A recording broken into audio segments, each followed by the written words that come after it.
Press the bell icon on the YouTube app and never miss another update. First off, you're looking very pretty, man. Thanks यार. Okay, so आपके character के बारे में जानना चाहेगा. जब से टीजर लॉन्च हुआ बहुत ही अच्छा रिस्पांस है लोगों का. सबसे पहले तो जानना चाहेंगे आपका कैरेक्टर जो प्ले कर रहे हैं आप.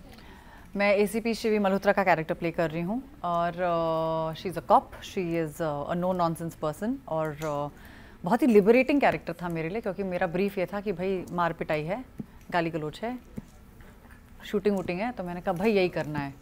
तो मेरे टारगेट्स बहुत इन प्लेस हैं. आई एम वेरी लाइक मुझे पता है मुझे क्या करना है.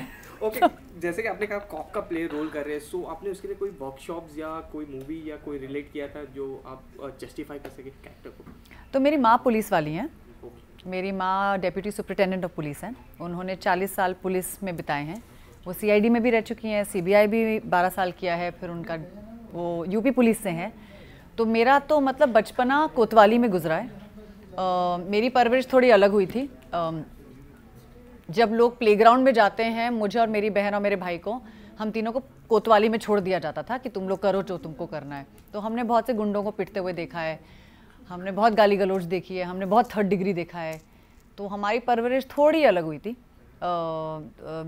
जहाँ बाकी माएँ अपने बच्चों को बहुत पुचकार के बहुत प्यार से बात करती हैं, मेरी माँ ने थोड़ा मतलब बेलन मिला तो मार दिया, चप्पल मिली तो मार दिया. तो वो थोड़ी हमारी कम्युनिकेशन थोड़ी अलग थी. तो आई वोंट से कि मतलब मैं बहुत कंप्लेन करती थी जब मैं छोटी थी. मैं अपनी मॉम को बोलती थी कि मम्मी यार बाकी माएँ आती हैं उनको बच्चों को छोड़ने के लिए स्कूल में, आप कभी नहीं आती हो, यू नो. तो वो भूले भटके कभी मम्मी आती थी, यू नो, स्कूल में कभी पिकअप करने. So I have been used to a very different world while growing up. So मेरे लिए this was just going back into memory and digging back from there. In fact मेरी जो मौसियाँ हैं, मेरी माँ की जितनी भी फ्रेंड्स हैं, वो सब पुलिस वालियाँ ही हैं. तो मैंने तो सिर्फ औरतों को पुलिस की यूनिफॉर्म्स में देखा है and I have seen very strong women all my life. So for me it wasn't so much research. और हमारे घर में काफ़ी बातें गवर्नमेंट को लेकर होती हैं या इन्वेस्टिगेशन को लेकर होती हैं. So I think the conversations in my house are slightly different from what it is in normal households. So it wasn't so difficult for me to, मतलब मुझे बस ये करना था कि मम्मी को लेना और अपना कैरेक्टर 3 फोल्ड ऊपर कर देना है. ओके आना मैम, आपके कैरेक्टर के बारे में थोड़ा सा सिनॉप्सिस जो पढ़ा उसमें लिखा गया था कि they faces sexism in the forces. और रियल लाइफ में भी हमने देखा है, तापसी जी ने भी कहा है, हमने भले ही बहुत सारे मूवी के फेमिनिज्म की बात करें या कैलिबर कितना भी हाई कर दे तो भी वो डिफरेंस देखा ही जाता है. Do you agree? Of course I agree. It's about taking 1 step forward but taking 3 steps back. आप बातें तो ज़रूर करेंगे और बोलेंगे कि यस फेमिनिज्म जिंदाबाद ये वो, लेकिन आप उसको कितना इम्प्लीमेंट करते हैं अपनी रियल लाइफ में वो हम सब जानते हैं. For a woman to be able to be heard it is very difficult. आपको अपनी आवाज़ बुलंद करनी पड़ती है. नौकरियां बहुत होती हैं और वो नौकरी ज़्यादातर मर्दों को मिलती है. एक पोजीशन होगी जो औरत को मिलेगी और उस एक पोजीशन के लिए 10 औरतें होंगी कैंडिडेट्स और उन सबको एक दूसरे को मतलब कोनी मार मार कर वो एक पोजीशन हासिल करनी पड़ती है. women really have to work harder to be heard. Women have to work harder to be justifying their jobs. एक औरत एक आदमी से जब शादी करती है, she makes sure that she's running the house. जब आप कभी लोकल ट्रेन में वापस आते हैं, आप देखते हैं कितनी औरतें सब्जियां काट रही होती हैं.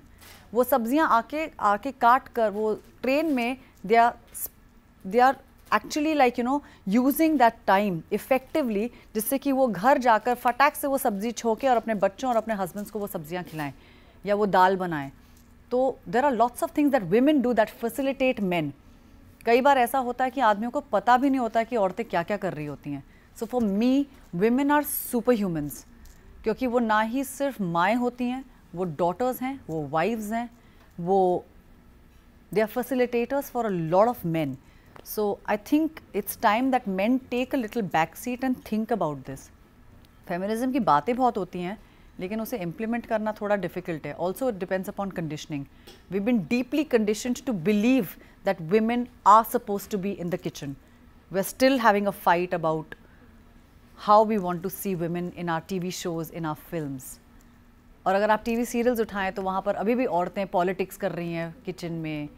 उसको मारने का षड्यंत्र, उसको गिराने का षड्यंत्र, मक्खी बनने का षड्यंत्र। तो वो षड्यंत्र जब तक थोड़े कम रचे नहीं जाएंगे और on a national level, if this communication is not going to change, it's not going to change our point of view. Okay आना मैम, आपने डिफरेंट कैरेक्टर किए हैं और सभी कैरेक्टर को बहुत ही अप्रिशिएट किया गया है, and you are also known as out of box जो आप कैरेक्टर करते हैं उभर के आते हैं। So is there any one character you want to play, और बायोपिक का भी एक ट्रेंड चल रहा है, would you like to do any biopic? I definitely want to do a biopic on a sports person. मुझे स्पोर्ट्स वुमेन बहुत fascinating लगती हैं और उनकी मतलब for me like even a story of PT Usha या मैरी कॉम, बहुत इंटरेस्टिंग स्टोरीज़ हैं इन औरतों की, how they have fought against all odds. In fact मैं मैंगलोर में एक फ़िल्म शूट कर रही थी और मैंगलोर में एक स्टेडियम है, मंगला स्टेडियम, तो पीटी उषा वहाँ पर बहुत आती हैं क्योंकि उनके सन फादर मुलर्स करके एक मेडिकल स्कूल है, वहाँ पर पढ़ाई करते हैं। तो मैं एक शूट कर रही थी फिल्म कुडला कैफ़े करके, तुलु फिल्म थी, एंड मैं रोज़ मुझे भागने का बहुत शौक है, तो मैं रोज़ सुबह उठ के भागने जाती थी। तो मुझे वहाँ पर एक औरत रोज़ दिखती थी और उनके साथ 3 लड़कियाँ आती थीं, एंड रोज़ वो लड़कियाँ चक्कर लगाती थी, and those girls, those athletes were like, उनकी टांगें देखने लायक थी, इतनी बड़ी बड़ी थाइज उन लड़कियों की, और वो लाइटनिंग स्पीड में भागती थी। तो मैं उन लोगों को रोज़ देखती थी, मैंने कहा मुझे भी भागना है लड़कियों के साथ, लेकिन मैं इतना तेज़ नहीं भाग सकती, you know. So one day I just went up to her and I said, excuse me, are you training these women to be something? वो मेरी तरफ देखते हैं, she like yes. मैंने कहा, is there an institute जो आप, are you part of an institute या कुछ है क्या ऐसा, मतलब चक्कर है क्या? And she's like, yeah, Usha Institute, उन्होंने अपने इंस्टीट्यूट का नाम दिया। मैंने कहा, are you PT Usha?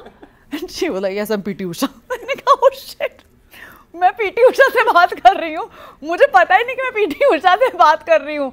तो you know then you just go like कि जस्ट बिकॉज ये मतलब ये औरत इतने सालों से मीडिया में आई नहीं है, मैंने इनकी शक्ल इतने सालों से देखी नहीं है, ये थोड़ी मतलब यू नो इनका ये थोड़ी मतलब she is become older, you know, but she is still training these girls. So what a fascinating story. उसके बाद हमारी दोस्ती हो गई क्योंकि मैं रोज़ ही भागती थी, तो she was like if you were not an actor you would have been an athlete. So you know she said all those things to me and I was very fascinated by her life. Super. Ma'am lastly क्या कहना चाहिए fans को? 4 मार्च को stream हो रहा है Ayesha. So very excited to be part of season 3 of Aisha and बहुत ही thrilling web series है और it's meaner, it's bigger, it's better, it has me. So do watch it. Streaming from 4th March onwards on array.co.in, on the Array app and MX Player. Thank you. Thank you.